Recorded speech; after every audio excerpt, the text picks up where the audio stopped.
Okay, let's take a look at whatever comes to my mind, or listen to whatever comes to my mind about 1880. Well, you know, I generally like the 18XX games, and even an XX game that I don't like too much. I like a fair amount. This one, the box is a little iffy. Yeah, let's talk about components a little bit.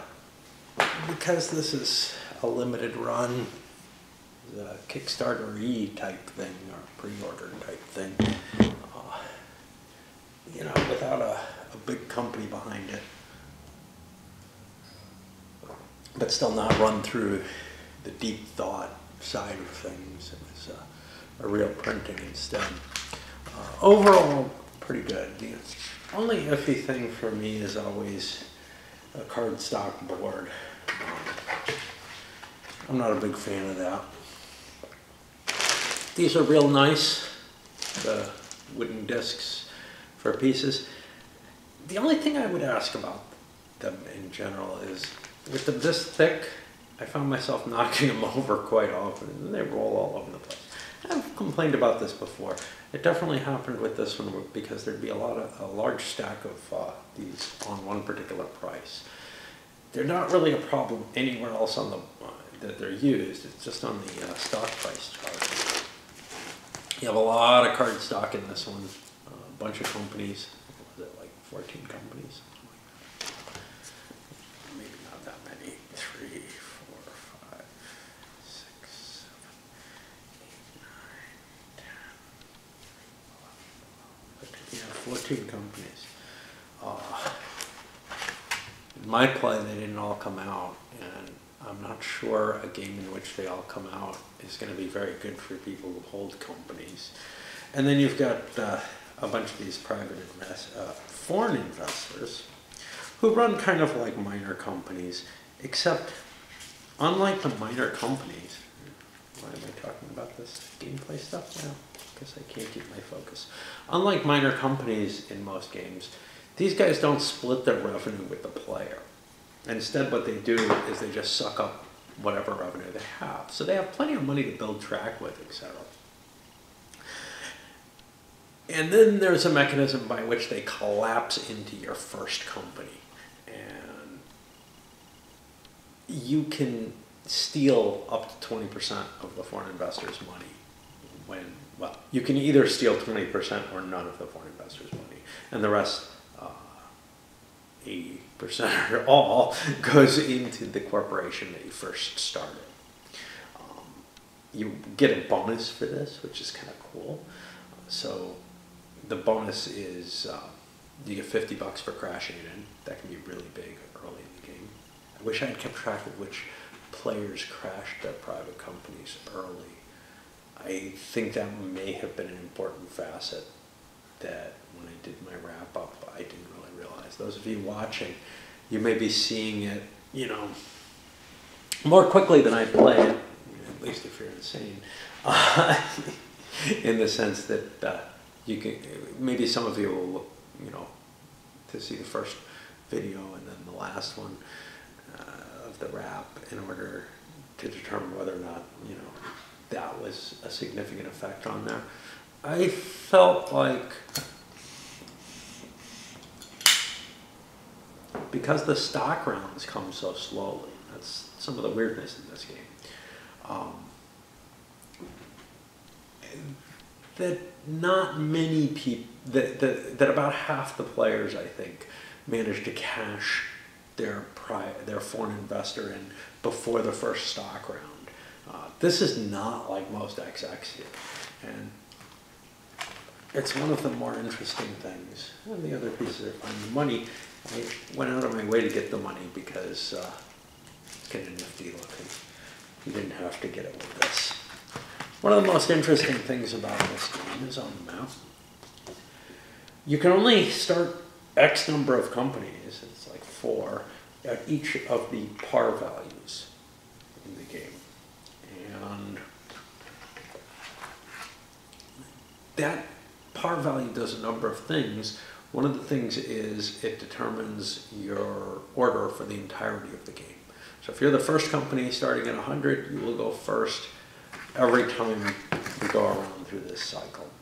The little choo-choos here are because when you buy a train from the bank, usually, you get a little marker there. And then if no one else buys one until it gets back around to you, and you choose not to buy one, it scoops up all the remaining trains of the number that nobody wanted any of that round.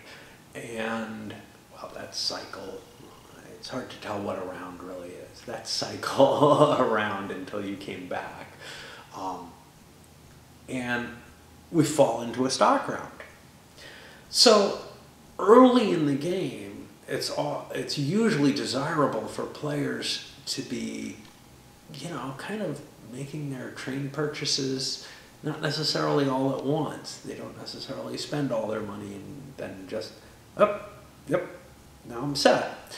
Quite often they want to see how the track lays out a little bit, what's going on, and also how other people are reacting with the trains, and whether or not they need to buy additional trains, or if they can wait until heavier ones come out.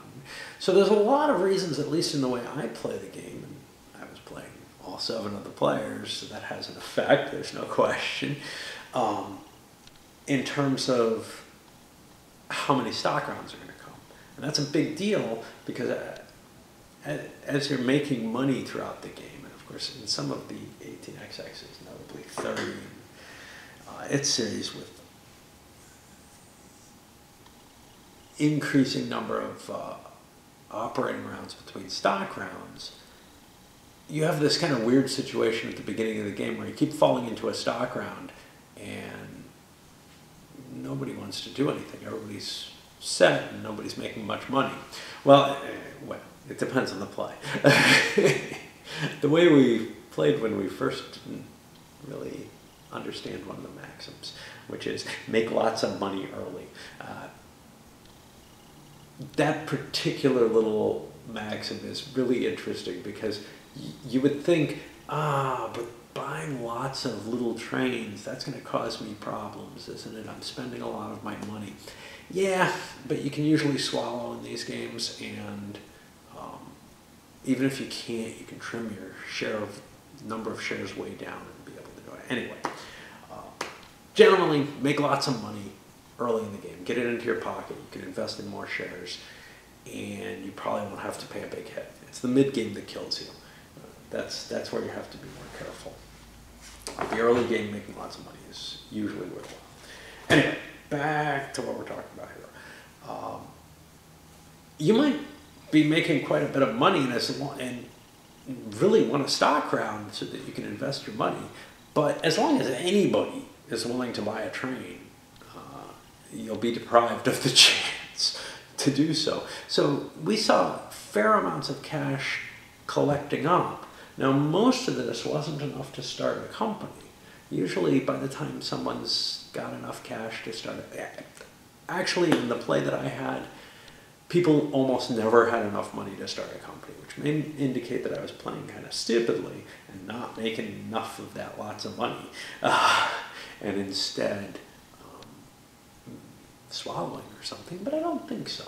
I think not a lot of money comes into people's hands primarily because they don't have a lot of shares. In 7 players, there's not a lot of cash to begin with, and you know, they're just, you weren't sitting there with the, yeah, I really need a stock round so I can start that company now.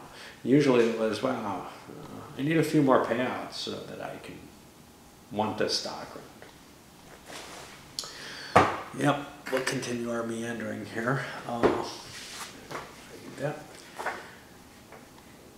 So what's kind of interesting about this, outside of that triggering facet, and remember that triggering, it rusts, discards all of the trains that were unbought of the number that's available at that time.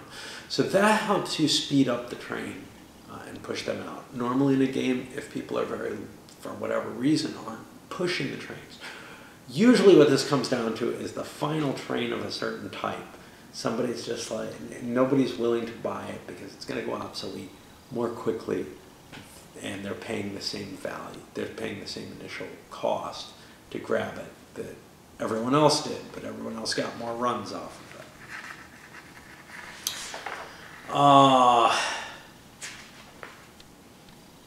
Another interesting thing is the seeding order is determined a little differently than in most of the games. There's a first random seeding order, but then the seeding order is repositioned based on how much money you have left over after the private companies.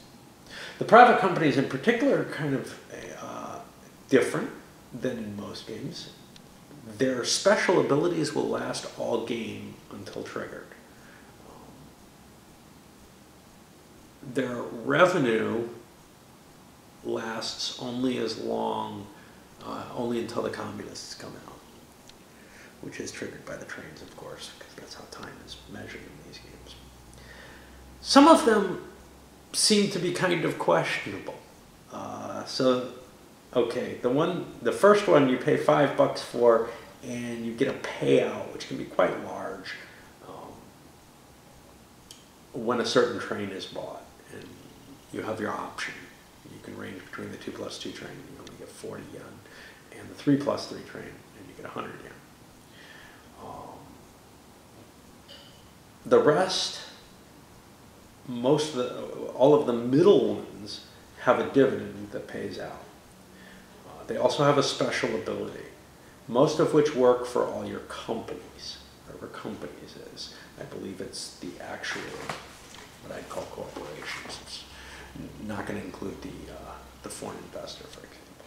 There are some places in these rules where things are a little shady. And there's a Q&A sheet that does not answer all of the questions I have. You can watch the playthrough where I find places to complain about that. But yeah, most of these give you a bonus for all of your companies. One of them gives you a bonus only for one of your companies, which is one of the other things that's in the game, which is building permits. When you start a company, you have a few choices. You can start it with a 20, 30, or 40% president's share. But the bigger the president's share, the less track you get to build over the game. You get these building permits, which allow you to build track in one or more of the phases of the game. There's 4 phases in the game. If you start with a 20% share, you get to build in 3 of the 4 phases. So, the companies you start out at the beginning of the game aren't going to get to build any track at the end of the game, unless you do something really stupid and choose not to build track at the beginning of the game. But that would ruin you, pretty much. Maybe after some operating rounds and some tracks laid down, you would be able to justify that. But and those phases are also linked to the trains coming out, as is usual.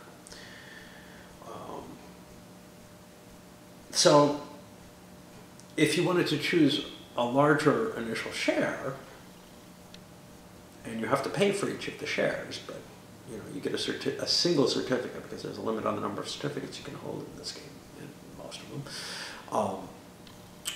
The price for that is really, you don't get to build in as many phases. So if you took a 40% share, you only get to choose one phase you can build in. And generally, I think those only come out late in the game, because you can say, well, yep, I need to build in phase D, and that's it.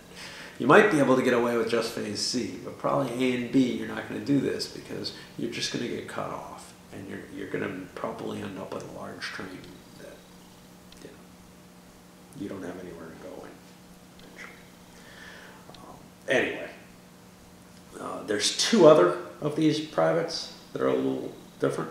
One of them gives you a 20% share of the BCR railway, which starts out at 100 yen, and it can always lay 2 yellow track plays throughout the game. Most of the other companies achieve this once the first 3 train is bought. Yeah. Excuse me. Oh.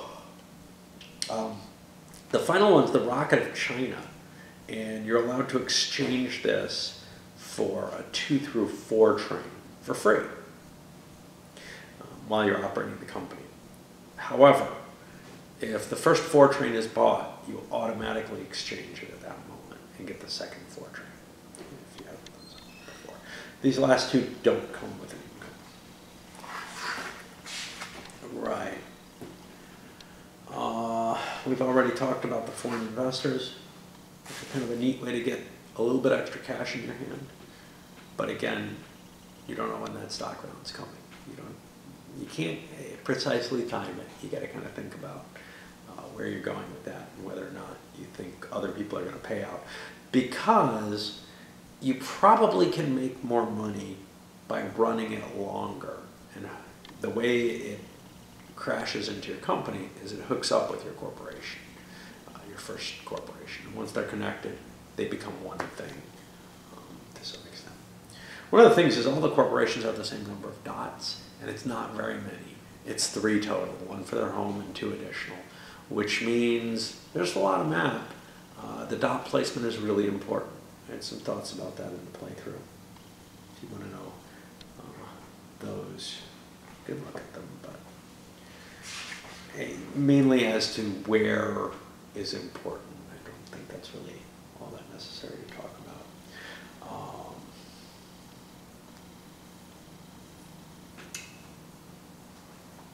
Like I said, the turn order for the operating round, it's a fixed thing based on your initial par value. It doesn't change with your stock value. So there's no reason to jockey for position on the stock market track. And in fact, the stock market is a little interesting. It works very much like the 1830 track, i.e. it's a 2-dimensional, you can drop pretty far. But there's a period of the game where you can't sell shares.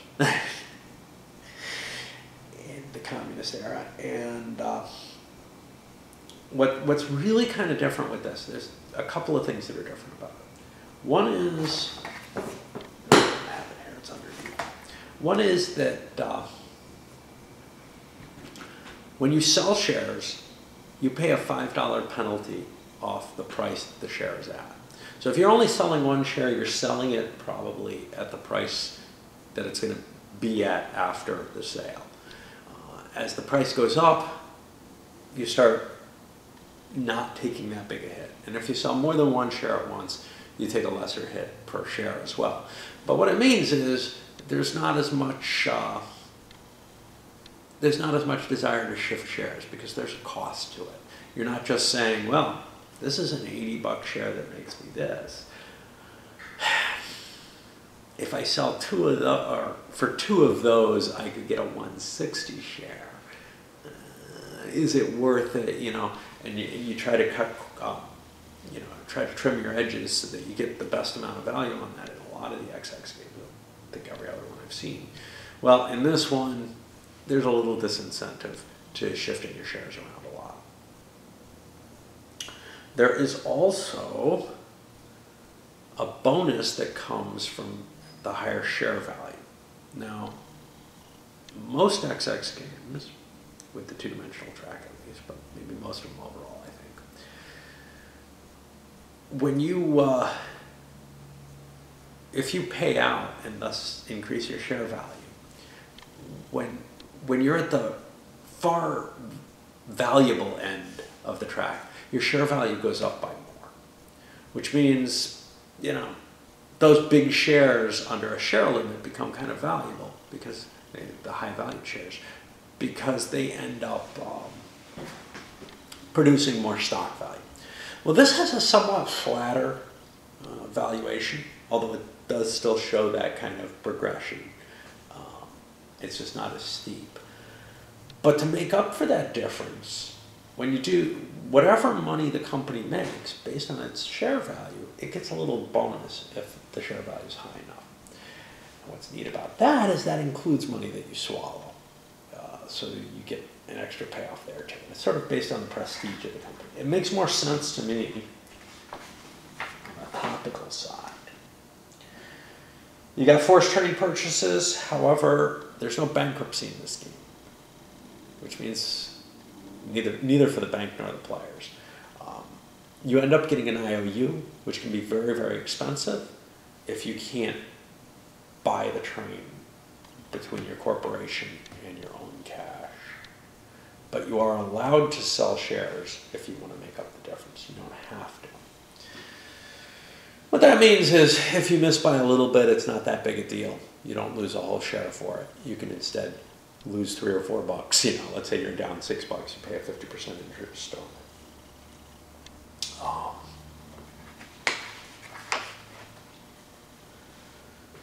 Yeah. There's one link that has a bonus, the Trans-Siberian line. It's kind of nice. There's a couple of big cities. There's some interesting track decisions in this. So there are no brown track tiles. This is a big deal. This changes the end game significantly. It takes a lot of the headache out of it.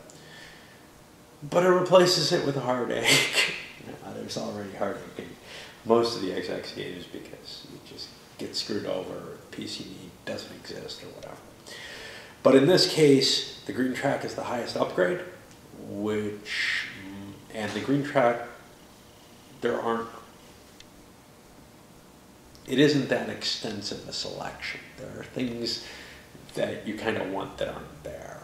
But there are other things that maybe would surprise you in terms of some of the track choices, like the wide curve or the sharp curve coming off. But what there isn't, well, that would be a brown track. There isn't the boot plug.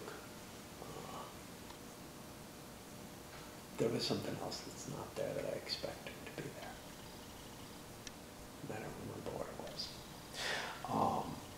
But also some of the cities are different. So like the UUs upgrade from 2 single cities, which they're kind of in yellow, they're really only one. But in green, they've got 2 single cities, each with a track. That upgrades to a brown with all the same track connections. And then eventually, there is a single gray piece which will consolidate an UU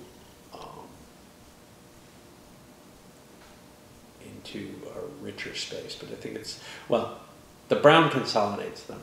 The gray, there's one that'll boost the value, but nothing will open it up with an extra dot, a space for an extra dot. The regular cities have quite a few different configurations. Gives you the chicken foot in addition to the X and the special K and on the greens. On the browns, it gives you pieces because there's a lot of spaces on the board that have kind of you can't play going in all directions. So instead of an all direction brown, there are several that have one side not without track. And those are actually limited. You can't play them unless they're the only thing you can play in the space that you want to play in. Which means if all the 6 direction ones are gone, you're allowed to play one in a space that could go in all 6 directions. Is basically what it comes down to. Okay. Where am I? Beijing has a special piece. Shanghai has a special piece. The Shanghai piece isn't that exciting, but it does get to a good value. The Beijing space is a rotor of separate cities, and you can run from one to the other, which is pretty good, I guess, early in the game, but they're not that valuable early in the game. It's late in the game that they become incredibly valuable, and some of the off-board locations are a little tweaked. There are also off-board minor towns, minor ports or whatever, with the blue ports in it, which is pretty cool because you've got plus trains in this game, which count the minor cities and minor ports differently from the major cities. So like a 3+3 can hit 3 major cities, up to 3 major cities, and up to 6 locations in total. So you have the capacity to hit more doinkers if you want. That's your only choice. But some of those blue ones aren't just $20 spaces. They can be better. There's only a couple of them, but they can be better, significantly better than a Doinker would normally be. So that's kind of a bonus for your plus train there. And in fact, you got a lot of different trains to play with. You got the E trains, which are able to skip over spaces. A little bit weaker than a diesel, but still able to rack up some pretty good money. They kind of alternate. So like plus trains, which are generally better. So like a 2+2 is generally better than a 3 train in the period that they're available. A 6+, or not a 4+4 is probably generally better than a 4 train, just because, or than a 5. Well, there's no 5 train. 6 train, I don't know, maybe. But the 3+3 is better than the 4 train, and those are valued the same. So like the 3+3 and the 4 are the same. The 3+3 comes out first, and it generally generates better runs. You want it more, except for the fact that it also dies earlier, but that's okay. The E-trains are clearly an upgrade from the number that they're on, but they're generally better than the next number up. There might be exceptions there, but yeah. E-trains only show up on the permanent trains. Anything exciting here? Capitalization. It's a shift in capitalization at the beginning of the game. You only need 20% to start your company. Later, you're going to need to buy up to 60% of the company in order to start it. Now, I played this incorrectly. I saw this in the questions. The rules state as soon as the director owns the qualifying number of shares, which is no big deal at 20%, right? But it does become a big deal when it hits around 40% or higher. You might have the money to buy that extra share. You have to actually do it. Even if somebody else invests in your company, you have to actually own that share. The only exception to that is if you're put in a position where like all the shares are gone, well, then the company will start no matter what, no matter how many shares the director actually owns. This is a little weird, and could definitely cause some problems, especially for someone like me who doesn't read the rules properly. Okay, the other exciting thing is the communist takeover. So when the 4 train comes out, I think, the private companies stop paying their dividends for the rest of the game. But they keep their special power, they don't disappear completely. The foreign investors stop operating, except they're allowed to check to see, I see how that works. One exception, which is yeah, except they're allowed to check to see if they've been taken over on their turn. The stock market does not move for any reason during the communist takeover. And you can't sell shares that you're the director of the company. This puts you in this weird position where, yeah, you could take your income, but it's not affecting your stock value. So this is the time when you want to swallow, if there is, if there's a time when you want to swallow, you want to aim for it to be at during the communist takeover. And what does that mean? Well, it means that there's a lot of incentive to save up and prepare for the best trains. And I would say that should create it so that there's not that much risk. But what it ends up being is there's not that much risk for the established companies. But if you start companies in or just before the communist takeover, which is when all the companies started in my game in the second wave, basically, they may not be in as good a shape as you'd hope for. Because as soon as the communist, while the communist takeover is happening, there's plenty of money going into the companies, and they keep pushing the trains out. May not be in every playing style, but that's, what I had happen. Overall, it seems like a pretty solid one. I know some people love it. I'm not completely convinced yet. It's going to take me a couple more plays to make my mind up totally on it.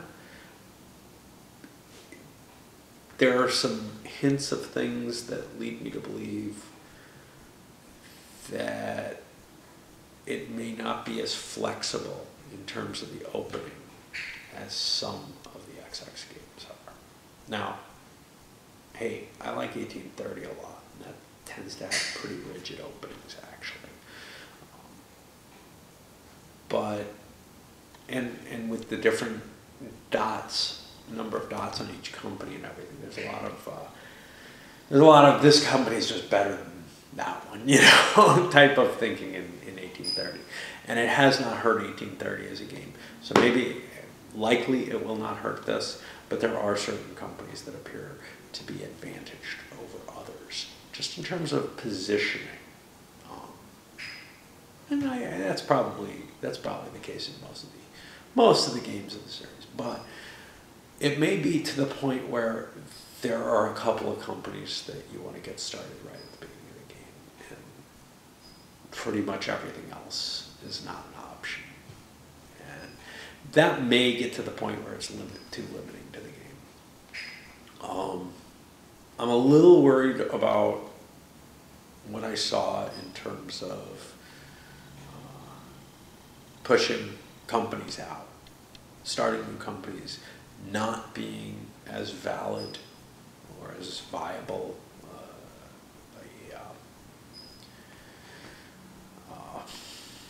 a strategy as it tends to be in most of the games. But I gotta tell you, most of the games, you know, a 20% share is enough. That extra certificate, the extra share that you get within your certificate limits by holding a 20% share is often enough to convince you that, yeah, I can get rid of some decent producing stuff just to run my own company. In addition to being able to juggle trains and stuff like that, which you can do here. You can't sell to private companies. As opposed to the foreign investors, you can't sell them either, but they sort of sell themselves.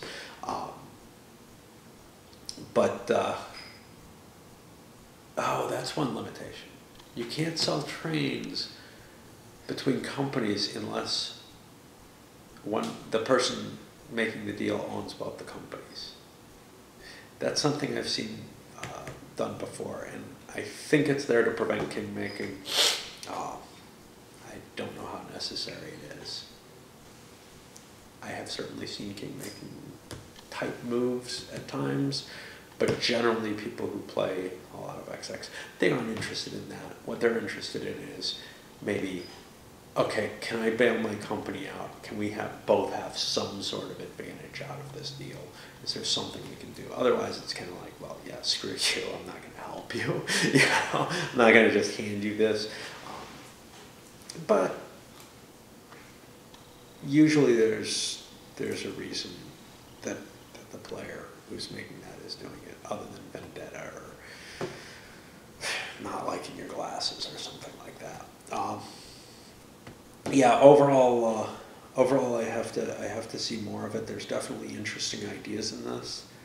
Things work a little different, and it doesn't meet your normal expectations, but it also doesn't kind of feel flat the way some of the XXs that didn't meet my expectations felt.